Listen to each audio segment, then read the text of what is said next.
Hello, welcome to my channel. Today our topic is about he broke my heart, so I broke his reputation. Jordan broke my heart, so I broke their reputation. And honestly, I don't regret a damn thing. Because when someone plays with your heart like it's a hobby, you gotta remind them who they're messing with. Buckle up. This story has lies, betrayal, receipts, and a revenge plan that hit harder than karma on overtime. So yeah, let's rewind to the beginning. Back when I thought Jordan was my dream person and not the villain of my character development arc. It all started in college, second year. You know that phase of life when you're balancing classes, friendships, mental health, and trying not to eat ramen every night? Yeah, that era. I met Jordan at a campus event, some charity open mic night thing my roommate dragged me to. Jordan was on stage performing, confident, funny, charming. The kind of person who knows exactly how to hold a crowd. Instantly likable, instantly attractive, instantly dangerous, but I didn't know that part yet. After the show, Jordan walked straight up to me like we were in some Netflix rom-com and said, "I swear I saw you smiling at my jokes. That counts as flirting, right?" Smooth. Too smooth. But I ate it up like the naive little muffin I was. We talked all night, like hours, laughing, vibing, talking about music, goals, childhood trauma, favorite pizza toppings, the whole starter pack of bonding. And look, I'm not a love at first sight person. But with Jordan, it felt like the universe delivered something special. And for the next few months, they were perfect. I'm talking good morning texts, study dates at the library, walking me to class, introducing me to friends, complimenting me like it was their full-time job. Jordan knew exactly what to say, exactly how to treat me, exactly how to make me feel chosen. Pause, softer tone. I let my guard down. I trusted them. And that's what made everything hurt so much more. Now here's the messed up part about red flags. They don't show up like alarms. They show up like, that's weird, but maybe I'm overthinking. And trust me, I overthought everything. The first tiny red flag, Jordan always kept their phone face down. Like everywhere. Table? Face down. Couch? Face down. Even in the bathroom, they take it with them like it was a baby that couldn't be left alone. But when I joked about it, they laughed and said, "Babe, it's just a habit. Chill." And I did. I shouldn't have. Then there were the mystery nights. Nights where Jordan would disappear for study group, or late practice, or helping a friend. But I never met these so-called friends or group members. Convenient. Another red flag? Jordan was weirdly protective of their social media. They posted everything except me. 6 months together, and not one picture of us. But they swore they were just private and didn't like relationship posts. Meanwhile, they commented under other people's posts like, "Fire. Damn, you look good. Smiling face with heart eyes, who let you be this fine? Skull, marry me already." Apparently privacy only applied to us. But I kept brushing it off because when we were together, Jordan made me feel like I was the only person on their planet. Pause. If you've ever been love blinded, you get it. Then came the night everything snapped. It was a Friday, and Jordan tells me they're going to a small chill hangout with the boys. Cool. I had my own plans, so I didn't think much of it. But around 11:30 p.m., I get this weird gut feeling. You know that instinct that hits so hard it feels like your heart whispers, "Check the truth." So, I checked Jordan's location. Not because I wanted to snoop, but because the universe practically shoved me toward it. And guess what? Jordan wasn't with the boys. They were at an apartment across campus, an apartment that belonged to Avery. Who the hell is Avery? Well, at the time, I had no clue, but Jordan sure did. My heart started racing. My brain went numb. And that little voice in my head whispered, "Don't react. Observe." So instead of texting Jordan or showing up like a dramatic movie character, I stayed calm. And I waited. Because if someone's cheating, they'll eventually expose themselves with no help. The next morning, I acted normal. Didn't text first. Didn't ask where Jordan was. Didn't bring up Avery. I wanted information, not excuses. Around noon, Jordan finally texted. Last night was chill. Missed you though, smiling face with smiling eyes. Interesting, because when someone lies, they oversweeten the follow-up. So I replied casually, glad you had fun. Who was there? Simple. Non accusatori. But Jordan responded with a safe list, the same 3 friends they always name drop. But there was one problem. One of those friends, Evan, was with me that night. We were watching movies in the dorm lounge. So now, I had proof that Jordan was lying. But I still didn't confront. Not yet. I wanted the full truth, not the edited for my comfort version Jordan would spin if I confronted too early. 2 days later, the universe delivered the first piece of undeniable evidence. I was at the campus cafe, waiting for my coffee, when 2 girls at the table behind me started whispering. Not normal whispering. The don't look now but listen kind of whispering. I overheard. Avery and Jordan were all over each other at the party. I feel bad for their partner. They have no idea. My stomach dropped. My vision blurred. But I stayed still like a statue, pretending to scroll my phone. That was it. The confirmation I needed. Jordan wasn't just lying, they were playing me. And the painful part? Jordan didn't just betray me. They embarrassed me. Pause, slow, emotional. That night, I cried. Hard. I'm talking ugly crying. Tissues everywhere, dramatic movie-level tears. The kind where your soul hurts more than your heart. Because betrayal isn't just about cheating. It's about the moment you realize the person you trusted most was the one holding the knife. I didn't sleep at all. But by morning, My tears dried. and something inside me snapped. Not in a destroy everything way. In a game on way. Let me explain something. I'm not the throw hands type. I'm the use your brain, plot quietly, then strike with precision type. Revenge isn't about anger.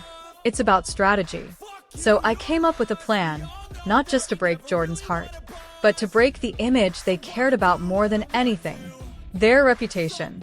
See, Jordan was obsessed with being the good one. The charming, loyal, trustworthy, golden child of campus friend circles. Everyone loved them. So my revenge had 3 rules. Rule number 1. No violence. No illegal moves. Only intelligence. Rule number 2. Don't expose anything until the perfect moment. Rule number 3. Make sure the downfall feels like it came from karma, not me. Because the most brutal revenge is when they ruin themselves. And you just hand everyone the evidence.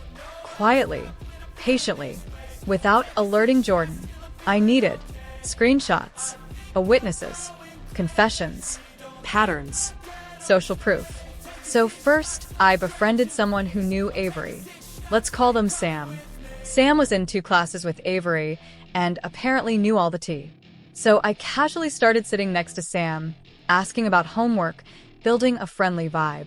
Within a week, Sam trusted me enough to start gossiping. And oh, the things I found out. Turns out Jordan and Avery had been a thing for months. Not once, not twice, months. Jordan had been playing 2 lives. My perfect partner, life, and a secret party couple life with Avery. But here's where it gets worse. Avery didn't even know about me.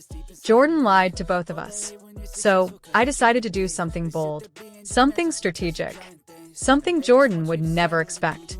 I reached out to Avery, but not with hate, not with insults, not with stay away from my person. No. I played it cool, smart, emotionally intelligent. I messaged Avery. Hey, I think we need to talk. And just so you know, I'm not here to fight you. Within minutes, Avery replied. Turns out they had no idea Jordan was taken. And once I shared my side, Avery shared theirs. Screenshots, messages, photos, Dates. receipts I didn't even know existed. It was like forming an alliance with the person I was supposed to hate. But instead of being enemies, we became teammates in the Jordan Justice Project. The first step wasn't exposure. It was emotion.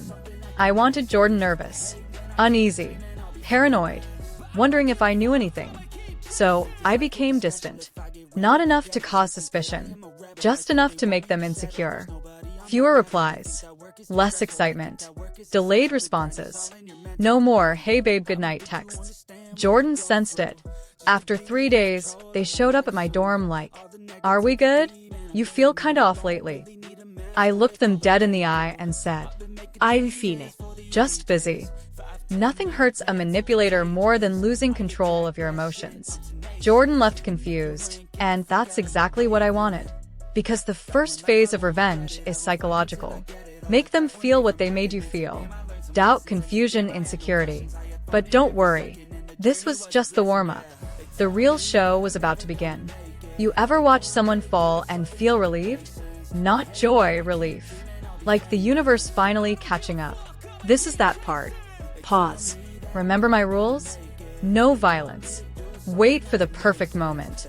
Let karma look like the culprit. Phase 1 worked. Jordan was jittery, hyper-aware, snipping at control. Phase 2 was the main event. Public, undeniable, clean. I didn't want petty drama. I wanted a textbook unraveling.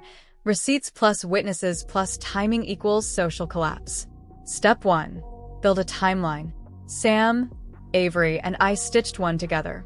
Dates, nights, texts, locations, every contradiction, every study group that lined up with Avery's photos, every DM where Jordan flirted like they were single. Step 2. Amplify credible witnesses. Evan, the friend who'd been at the dorm lounge, became important. Not because he was dramatic, but because he was neutral. He could confirm Jordan's safe list lie without sounding vengeful. I looped him in with facts, not feelings. He agreed to back a timeline if needed. Step 3. Prepare the platform. Jordan's currency was social capital. Clubs, committees, people who'd quote them in the group chat. So the exposure had to hit where it would matter most, in the places Jordan fed on praise. I wrote one message. Not a rant. Not an accusation. A careful, surgical post I could pin and control. It read like this, but more measured. Imagine it with calm fury. Hey, if anyone's noticed weirdness around Jordan lately, I want to share something important. I didn't want drama. I wanted the truth to be public because people deserve to know who they're supporting. If you want receipts, I'll share verified messages and witnesses. That was the line. Not "he cheated." Just a door. An invitation. A breadcrumb trail.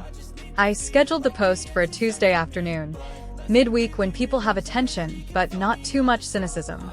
Campus life equals maximum engagement. Before I hit send, I checked everything. Screenshots, timestamped. Avery's corroboration. First-person statements. Evan and Sam on standby to confirm if anyone confronted me. My hands shook a little. Not from fear, from gravity. I posted. Pause. The immediate aftermath was quieter than I expected. A couple of close friends slid into my DMs. A few people reacted with a little shocked emoji. Jordan texted 2 minutes later. "Why are you doing this? We'll talk. Please don't. Please." They sounded panicked. Less eloquent. Real. I waited exactly 3 hours. Then I publicly posted the receipts. No teatrix. Screenshots in chronological order. Avery's messages confirming dates. A video of Jordan leaving Avery's place one night, grabbed from a public snap someone posted. A voice memo from a friend who overheard Jordan bragging about being so good at avoiding drama. Rules followed. The content showed facts. No slander. No lies. Just receipts. And like an avalanche, it came. People processed different truths at different speeds. The group chat Jordan ran, the one where they were the golden child, went quiet first. Then full of questions. Then full of rage. Then full of distancing. A couple of the club organizers sent private messages asking if the allegations were true. A student journalist reached out for comment. One of Jordan's major supporters, someone who'd once called Jordan the kindest person on campus, posted, "Didn't expect this. If it's true, I'm disappointed." Jordan tried the usual moves. Deny. Minimize. Gaslight anyone who asked directly. It didn't work. People had receipts. People had friends who were now on the other side. Denials looked hollow next to screenshots and timestamps. Worst for Jordan, The image they'd cultivated started to fracture from inside. Old acquaintances dug through archived posts and found patterns: flirtatious DMs with other people, unexplained absences at important meetings, and a pattern of always being so supportive when someone wasn't in a relationship with them. Public trust plummeted faster than their follower count. 2 weeks after the drop, Jordan confronted me, but not alone. They stood in front of the student commons, their face red, their eyes watery, and behind them, a smaller crowd than I expected, but enough to make it real. "Why did you do this?" Jordan demanded. Their voice broke. "Why'd you ruin me?" I could have staged a spectacle. I could have screamed the things they'd done. But I'd already done that, on paper, digitally verified.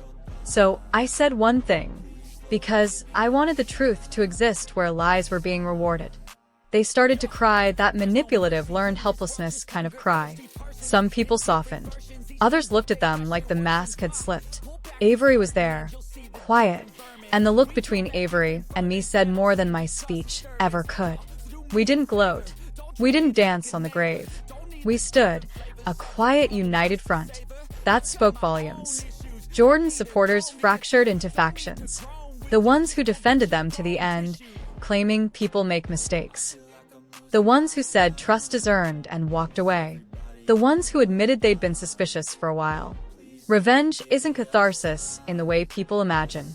Yes, Jordan's reputation took damage. They lost leadership roles. A couple of close friends stopped talking to them. Some doors closed. But the thing people underestimate is how messy it still is for the Avenger. I slept better, honestly. But I also found myself replaying moments, wondering if there was some better path. Forgiveness? Therapy? A different kind of closure? I talked to a counselor on campus. Not because I felt weak, but because I wanted to be solid and not vengeful for the rest of my life. That part mattered more than I thought. Avery and I kept in touch. Not with a romantic spark. We were both raw and complicated, but with a human connection born of betrayal. We checked on each other. We laughed about ridiculous things no one else would understand. We were teammates again, but in a friend way. Sam went back to class like a hero. Evan stayed neutral publicly, but gave me a text that just said, "You did right." That meant more than you'd expect. Jordan? They left campus the next semester, not expelled, but quietly stepped down from public roles and took a leave. Needed time, they said. Needed to fix themselves, a phrase that can mean many things. The heart doesn't just shut. Here's the blunt part. Revenge fixed the symptom, the reputation. It didn't fix the hole inside me overnight. It didn't make the betrayal vanish. But it did restore something important. My agency. When someone decides your worth is disposable, taking your power back is a radical act. A few things I learned. Evidence matters. If you're going to call out bad behavior, be tidy and truthful. Allies change the game. Teaming up with the unexpected, like Avery, was both strategic and strangely humane. Reputation is fragile. People will protect image until the receipts sing otherwise. Closure isn't a moment.